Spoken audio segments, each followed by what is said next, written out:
My name is James. I am a former student of Nathan's at SOAS, where I just finished my MA. I will soon become a research assistant on the Han project. During my time as an MA student, and also throughout my dissertation project, I worked on the project that I will present today, which is Xiesheng imputation. So in a broad sense, this is basically a method for filling in rhyme gaps when they're not attested in the actual poetic corpus, using a sort of naive edge filling method based on phonetic series, which I'll explain later. Basically, for this presentation, we're going to start just by broadly talking about what has been done before in a similar area or with applications to this corpus or similar corpora. I will then introduce the idea of applying graph theory to rhymes and what a rhyme network actually turns out to be. I'll then describe my method for my method for measuring cluster quality, which turns out to be kind of the most important quantitative metric for studying the, I guess, quality of rhyme annotations that I'm comparing in this particular project. Then I will describe the Xiesheng hypothesis, although I'm sure probably most of the people in the audience already know what that is, and how exactly it applies to the construction of rhyme networks. I'll then introduce with particular view to velar final characters what that actually ends up looking like and what kinds of new things result from comparing these different rhyme annotations. So in this instance, I've mainly compared the rhyme annotations of William Baxter and Wang Li. Baxter from his 1992 book and Wang Li from his 1980 book. And for reconstructions, I have used both Wang Li's reconstructions from his simultaneous 1980 publication and also the new reconstruction of Old Chinese from Baxter and Sagar, with, in some cases, when a character did not or was not reconstructed in the 2014 volume to Zhengzhang Shengfeng, with the necessary sort of mutations made in order to make it Baxter Sagar compliant. And then that'll be it. So for our sources, my project was entirely based on the Xiesheng. So I didn't at this point consult any other Old Chinese corpora. And like I said before, I used rhyme annotations by Wang Li and William Baxter. And then the reconstructions primarily for the Baxter rhyme annotations came from the newest publication, or came from OCNR, which is Old Chinese, a new reconstruction, Baxter and Sagar 2014. And then if there was a character that was not reconstructed in Baxter and Sagar 2014, then I would mutate a character from Zhengzhang Changfeng's 2003 book in order to make it Baxter and Sagar compliant. Wang Li's annotations are actually complete. Every rhyming character in the Xiesheng has been reconstructed by Wang Li, not necessarily with complete reliability, but it is enough to create a fully colored rhyme graph, and you'll see what that means later on. So just as an example, in case you're not familiar with these two reconstruction paradigms, this is an example of what some different, or actually, sets of many of the same characters are reconstructed and how they're reconstructed differently in these two systems. So more or less in the first instance, the strings I'm working with are the reconstructions that are shown here on the right-hand side of either column of characters. This isn't that important, but it's just sort of to guide you in the direction of knowing what the different reconstructions will look like. I think that's just something helpful to remember going forward. So for our data structures, originally these are all just text-based CSV files, but you can transform them into more machine or more human readable formats. But as a general principle, the data structure at its base looks more or less like this before I did any transformations or extracted anything from it. So you see a poem title here, a stanza. These are all, again, from the Xiesheng. Rhyme word, rhyme, and reconstruction are the main things that my analysis would focus on. Even rhyme actually isn't that important. But rhyme word just indicates the character that rhymes in the line, and then reconstruction is the reconstruction of that rhyme word. In this case, this is a Wang Li set. These sets have been compiled primarily by the team out of the Max Planck Institute. So I have analyzed these data, but I should specifically say that I can't take credit for compiling them, and that's a much more sort of tedious job. So I appreciate someone else doing that. So that brings us, I guess, to the question of what actually is a network. So if you've read any of the papers that Nathan has been working on for the last couple of years, or particularly on Matis has been working on, then you'll know. But otherwise, a network is an abstract mathematical object, or technically a graph is an abstract mathematical object that represents entities and relationships between them. Those relationships are also abstractions. So, you know, it doesn't assert anything about what those specific relationship is like. All you're saying is A is connected to B in some meaningful way. So A is a node, B is a node. I'm connecting A and B because I assert that they are related in some way. Much of the time, these have sort of baked-in relationships. So you can most commonly create graphs of flight paths between airports, or social networks based on friend or follower relationships on social media or something. But in poetry, you can do the same thing by connecting characters that rhyme with each other. And so that's effectively what a rhyme network is. So in the case of a rhyme network, you just create an abstraction over the corpus, and then you can slice it to get a finer grained view of whatever it is that you're interested in looking at.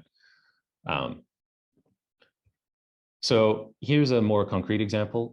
This is the first stanza of the first poem of the Xiesheng. We have, and this is what a self-contained rhyme network would look like for this poem. So we see here that the characters at the ends of lines 1, 2, and 4 all rhyme with each other, which creates this triangular network where each character is connected to all the other ones. In graph theoretic terms, that means it's fully connected, where every node connects to every other possible node. And then in this case, this one goes out on its own. In the networks that I built, I would generally ignore singleton characters unless they happen to rhyme with themselves in a poem. So not that they appeared by themselves, but that they appeared in rhyming position only with themselves, in which case they would be put out to pasture, kind of like this. But in cases where they only appeared once, in other words, I guess kind of a hapax, in the hapax legomena of the Xiesheng, I would algorithmically ignore them, just because it cleans up the graph quite a lot. And then for the sake of measuring the quality of partitions, in other words, when you create a rhyme network, you expect characters to group together in some meaningful way. In our case, we hope that characters will group together by their finals and by their nuclear vowels. So in other words, characters that have the same final and nuclear vowel will create more well-defined clusters, and that the number of vowels in a reconstruction more or less should correspond to the number of clusters that you find if you slice a graph by its final, or by the final of the characters, or by characters who have a final in the graph that you're looking at. So to do this, we use a metric called modularity. Modularity is a statistical measure of cluster quality, and it is just the difference between the actual number of edges versus the expected edges in a predefined subgraph. More specifically, if you take a graph and you cut out a piece of it, it measures the number of edges within the graph compared to the number of edges leaving, within the subgraph compared to the number of edges leaving the subgraph, and then subtracts that from the expected number in the same way that you would derive an expectation for a chi-square test or something. So this is the formula. I could tell you what all the pieces mean, but that level of granularity I don't think is that important. So there are some issues with using this metric that I definitely should declare ahead of time. So one of them is that calculating maximum modularity for a graph is NP hard. In practical terms, if you don't have if you don't have like an intermediate CS background or something, if something is NP hard, that effectively means that there's no kind of algorithmic shortcut for solving this problem. If you want, more or less, if you want to calculate maximum modularity, you have to calculate every possible partition of a graph and then measure that and sort it in the long list of partitions. So in a partition, for example, if we go back to this one such partition might be only the blue one and then the 3 orange ones. Okay, that's fine. But then it could also be considering all 4 nodes as entirely separate and then measuring modularity for that, or considering 2 orange nodes as one partition and then the blue and the remaining orange node as another partition, or separating the other blue and the orange node. So you can see that as you add more nodes to a graph, the number of partitions increases, not quite exponentially, but it goes up really fast. So if you have 3, then you have 6 possible partitions. If you have 100 nodes, then you have 98 million partitions approximately. And then beyond that is even more. So that means that any algorithm that calculates modularity doesn't calculate definitely the maximum modularity. It uses some kind of heuristic to start calculating modularities and then walk back when it feels like it's not getting anything more out of it, which is the case with the algorithm that I decided to use, which is the Closet-Newman-Moore algorithm.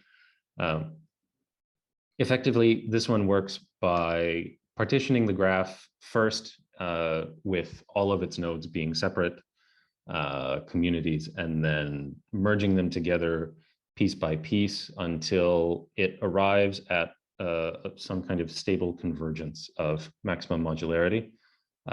But because it starts with a high number of communities and then shrinks that number, if, for example, you have, say, 200 nodes in a graph, and it finds maybe 10 or 12 communities, and then it goes to 9 and 8 and 7, and it doesn't see the maximum modularity going up, then it will walk back.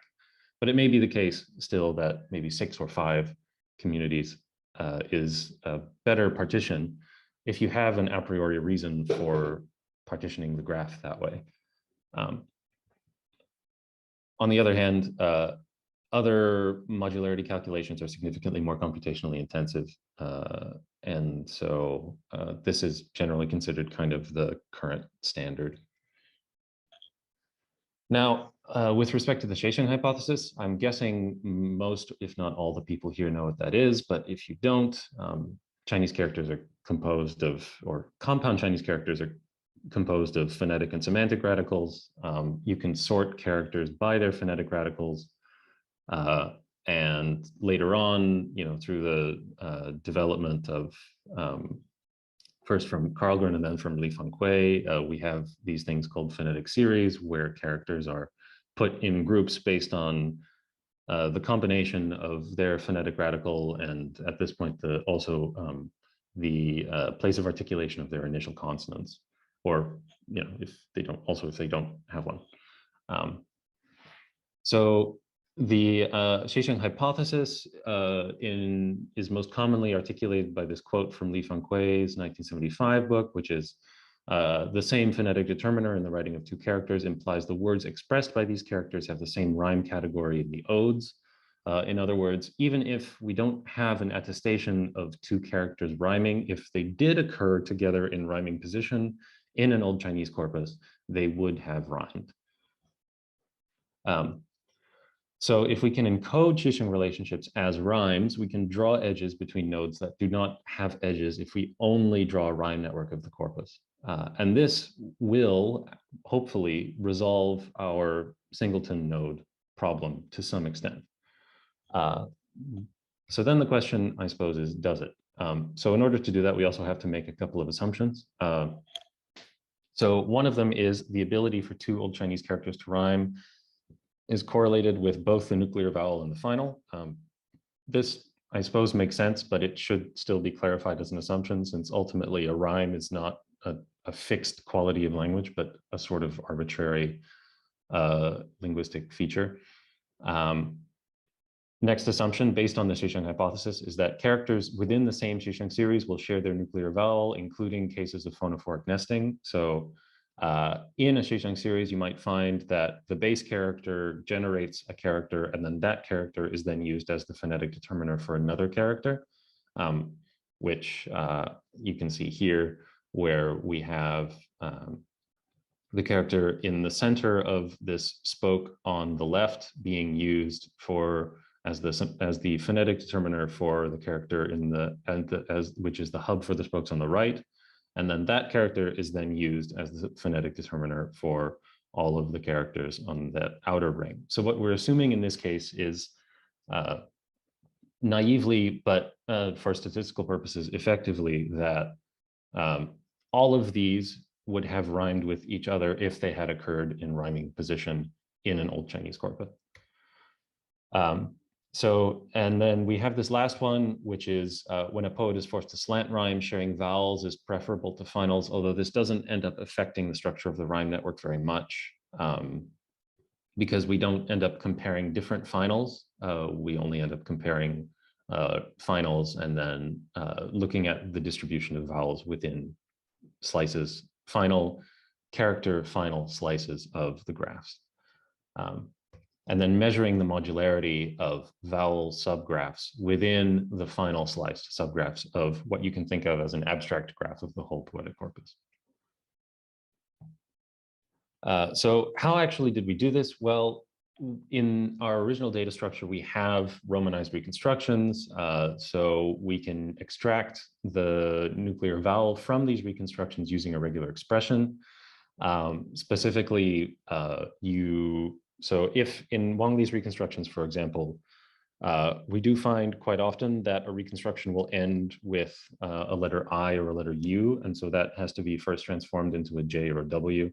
Then the string is reversed, and the first vowel that we come across, we consider to be the nuclear vowel. Same thing with Baxter and Cigar reconstructions, although those have a lot more white space, sort of superfluous white space, so it's a little bit more complex. But if you, again, reverse those strings, take out all the white space, ignore the supersegmentals, then in theory, the first vowel you come across should be the nuclear vowel. So if you manage to do this, you can just create, or we created another column that represents the vowel for the character. Then we created dictionaries, digital dictionaries as in associative arrays, not lexicographic dictionaries. That mapped characters to their reconstructions and also characters to their vowels for each of the Wang-Li and the Baxter/OCNR reconstructions and rhyme annotations. Then following that, we build a large rhyme network from all the Xiesheng series, irrespective of any corpus data. We filter the rhyme annotations to draw a network only of characters with the same reconstructed coda. Then following that, we overlay the two graphs, the Xiesheng graph and the final filtered graph, and then remove any characters that are part of Xiesheng series, but that are not part of the original coda filtered character set, and then do the evaluation metrics. That was a lot kind of fast. So does anyone have any questions at this point? No? Okay, move on. So as an example, as just a proof of concept, we'll start with final M, because final M is pretty rare in the corpus. And so it generates a fairly small graph that's easy to sort of look at and evaluate. So here's OCNR final M characters. You can see that floating around the edge are lots of pairs or small groups that don't connect to the main group very much. And while this is good for showing us which characters are actually tested to rhyme with each other, this is not that useful in showing us what exactly the structure of the rhymes in a sort of fully connected world would be like. And then this is the structure of our sort of final graphs. So in this case, the nodes are colored by their core vowel. I have the key somewhere, but I don't think it's that important right now. The important thing is, as you can see, that that a couple of bigger hubs are surrounded by lots of small pairs that should be connected to the main graph, hopefully, showing us that final codas actually do cluster together, but at the moment they're not. This is a graph of all Xiesheng series, more or less. You can't zoom in closely enough to pick one out because basically it's too dense. You can't, I couldn't show you a picture of the whole set and also tease out individual nodes, although in some cases you can see singletons kind of floating around the outside. But this mess actually will not affect the final graph very much because in the next step, when we combine these two graphs, we will then prune all of the nodes in this graph that are not part of this original set of nodes. And we arrive here, which is much better. So we have no more floating nodes. Everything has been connected to something else by way of an edge. In a couple of cases, we have a node represented by a kind of singleton vowel, a hapax vowel in the corpus, which can't really be helped. So it's not going to connect to its partners.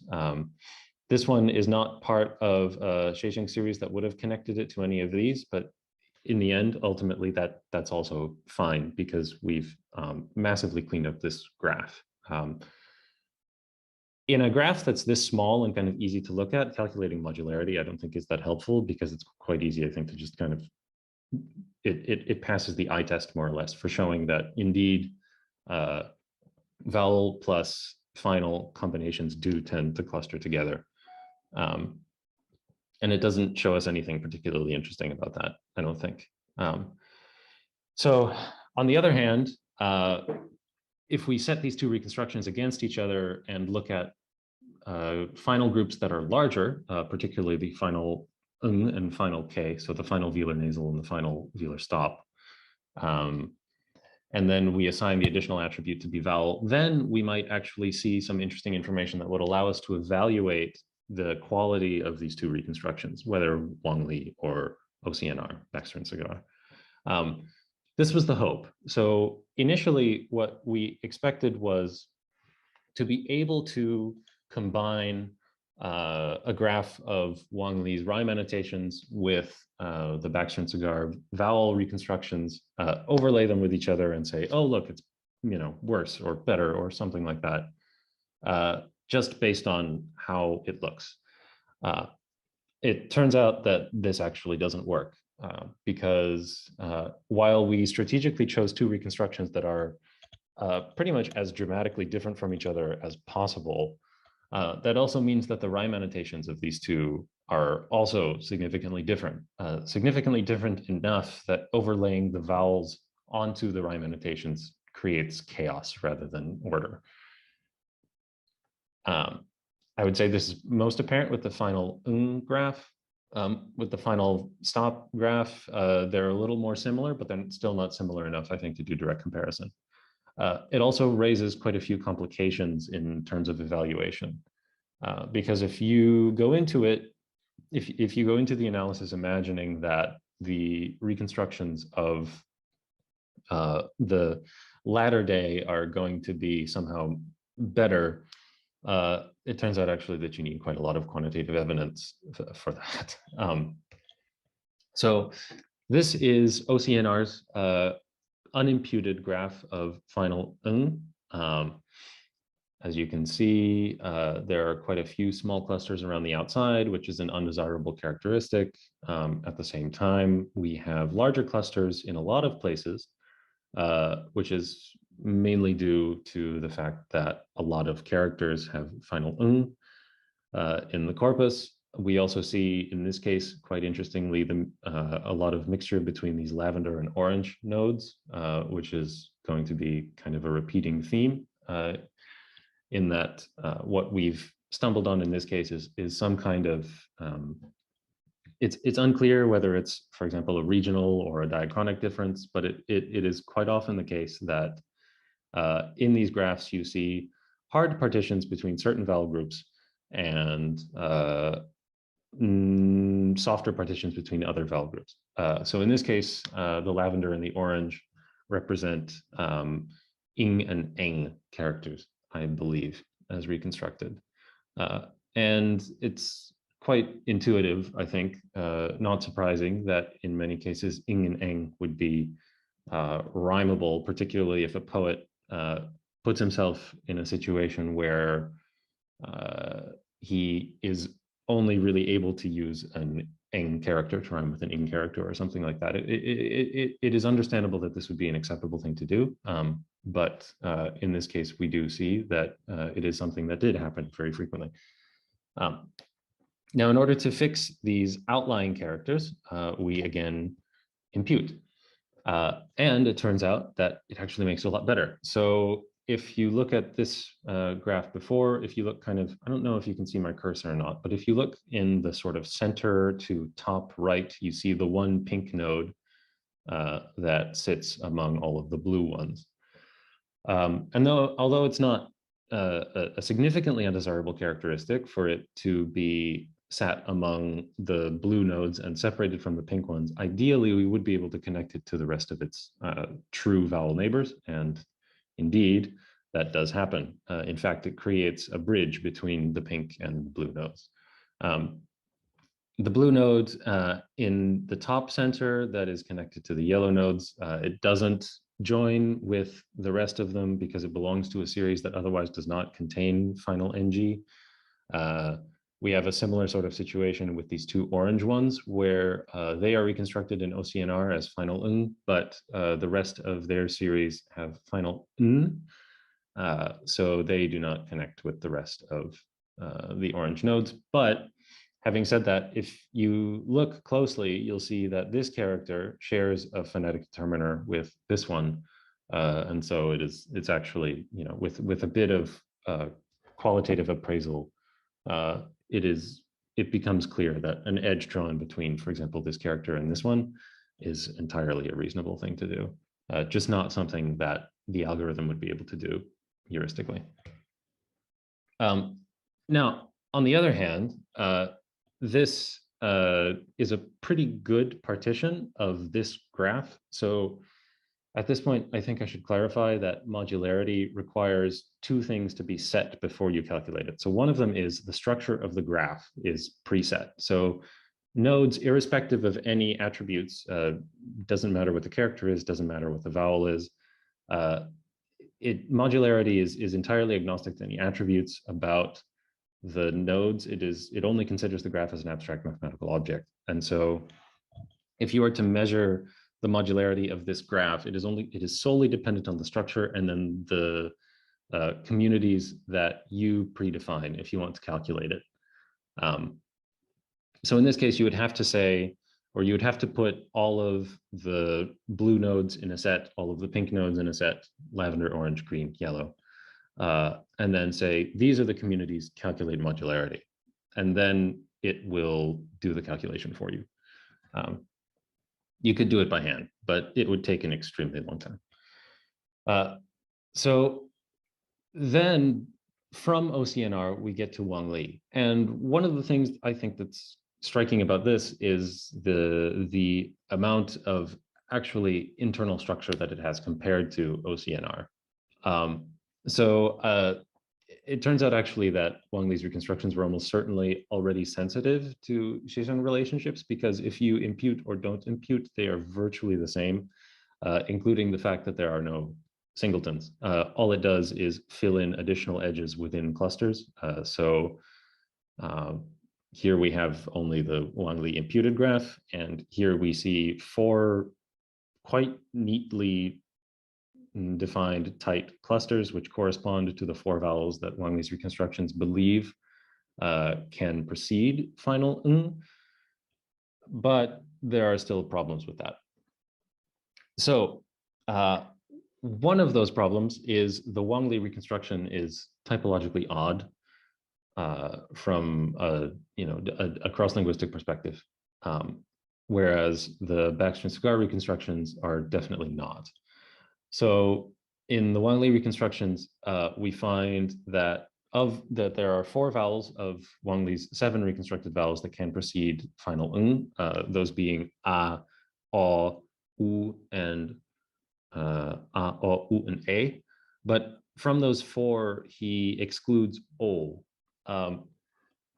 And there is not actually a consistent phonological rule based on the rest of his reconstruction that would seem to generate this possibility. At the same time, the amount of structure that is contained within his rhyme graph suggests that there is some value to the amount that there is some value to his rhyme annotations, because this is clearly a good structured graph.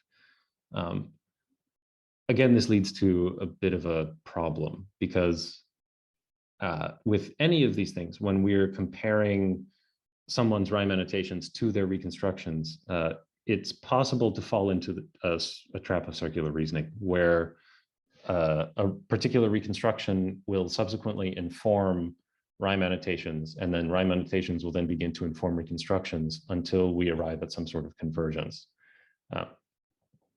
So then we actually can also quantitatively appraise the quality of these partitions. So one thing about both of these is modularity can also punish graphs for not having enough structure within their clusters. And in fact, that is something that happens to Wangli. So if we measure cluster quality for these 2 graphs, we find that OCNR's maximum modularity heuristically is calculated at 0.494, but the even pre-imputed OCNR final graph arrives at a much better modularity than what could have been, or than what the algorithm could provide. And furthermore, with the addition of Xiesheng edges, the modularity goes up even more, which is a good result. If Xiesheng edges improve your modularity, that means that you've probably done something right, and is one of the things that we were initially setting out to test. So where does that leave us? 0.536 and 0.542. Wangli's partition, on the other hand, is a little bit worse than maximum modularity, but to an extent that is effectively effectively unimportant. And then by adding Xiesheng edges, his actually goes up a lot more. So when I mentioned before that the addition of Xiesheng edges doesn't draw new edges between singleton characters, for example, but it does increase the number of connections within structures. This is really important because what you actually find is that modularity will punish hub and spoke network structures compared to more tightly connected graphs. And so with the addition of Xiesheng edges, by creating more tightly connected clusters in each of these vowel groups, we see Wangli's modularity for his vowel groups significantly increase. Now, if we move on to final K, with this one, this is just the inner part of the final K graph, but it would have been impossible to show you any kind of structure because there were too many singletons and pairs floating around in a ring on the outside. I will also mention at this point, for those of you who are interested, in order to draw these graphs, I used the spring layout. It's called the spring layout because the edges between nodes in this case are supposed to act like springs, which creates tension between nodes, and the more cluster of nodes that is behind an edge, the tighter the distance will be. And if a node is not connected to any other node, it will try to maximize its distance away from those nodes until an edge is drawn between them, in which case it will pull it closer.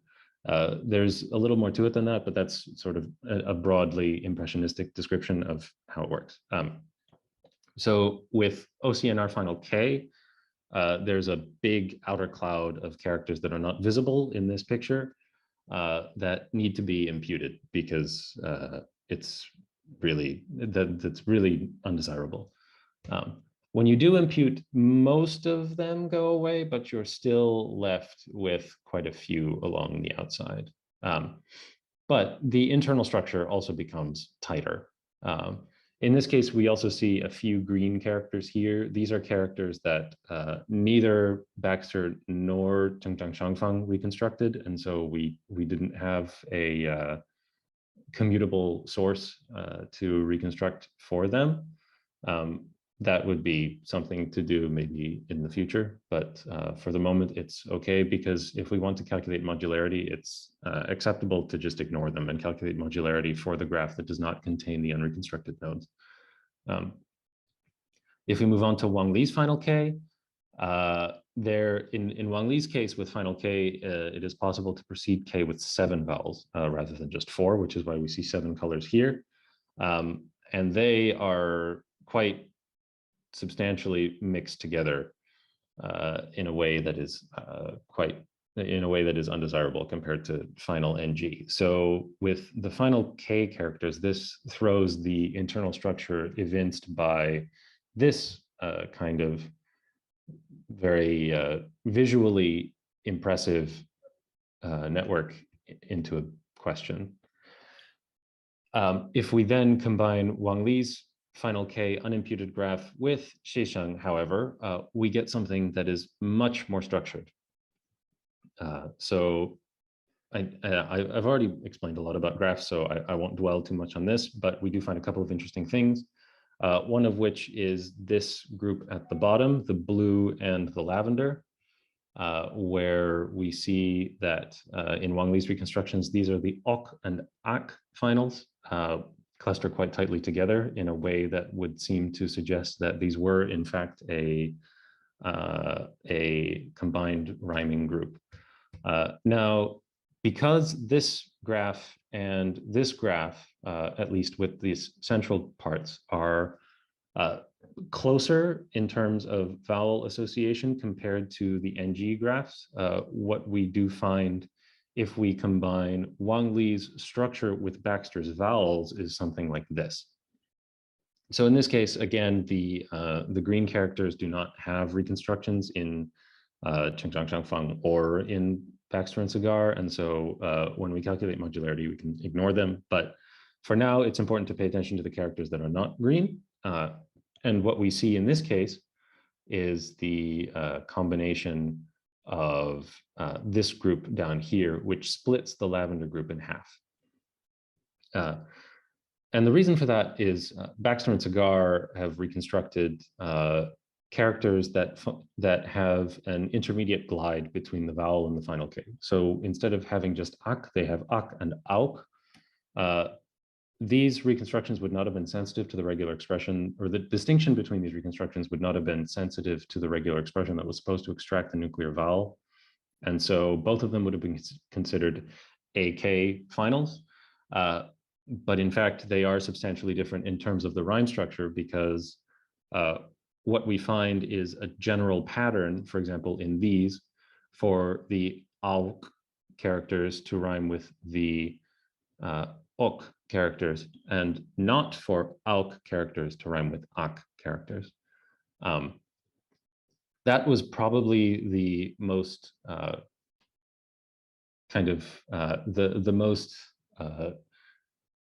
scientific, not scientific, the most sort of eureka moment of these rhyme network drawings, but at the same time, it is the discovery of only one additional rhyme category correspondence, I guess you might call it, And so surely there are others, but we would need to do more final slices and more reconstructions, I think, in order to figure out where all of these might be. So if we look at cluster quality for final K, what we see is that Wang Li's partition still outperforms OCNR by quite a lot, although the graph that is generated by OCNR has a much higher maximum modularity. But this is generated with, I believe, 15 communities, which makes it not quite as valuable. This is probably a statistical artifact. And if you only measure the vowels that are contained within OCNR, excluding the characters that do not have reconstructions, you only get up to 0.647, including with Xiesheng. Now, Xiesheng makes more of a difference to OCNR than it does to Wang Li in this case. Wang Li's is included, or Wang Li's modularity is increased by 0.08, whereas OCNR is included by 0.16. And the maximum modularity of the Wang Li graph is also a little bit lower, but you get a number from the number of communities that is heuristically calculated that's a little bit closer. I think in that case it was 8 or it was 9 communities, because it tends to be the case that these graphs also partition, for example, these communities or partitions these clusters that are extensions of communities as separate, not as belonging to their own vowel groups. So here are some annotations of what exactly or which vowels correspond to which groups on the Wang Li structure overlaid with the Baxter and Cigar reconstructions, where we see that OCNR mixes elk and ilk here with this one yellow character combined with the orange ones. The rest of the ik characters are in this arc at the top, the yellow arc at the top. We have ok and auk combined here, where ok characters in Wang Li often correspond to auk characters in OCNR, and those combine with ek in OCNR. So interestingly, there's an additional round correspondence between ek and auk in OCNR, or ok and ek also in Wang Li, which is distinct from ak. And this is probably the next thing to investigate as far as an additional rhyme correspondence is concerned. So what have we found? Well, among other things, we found that it is difficult to compare rhyme annotations when they're substantially different from each other.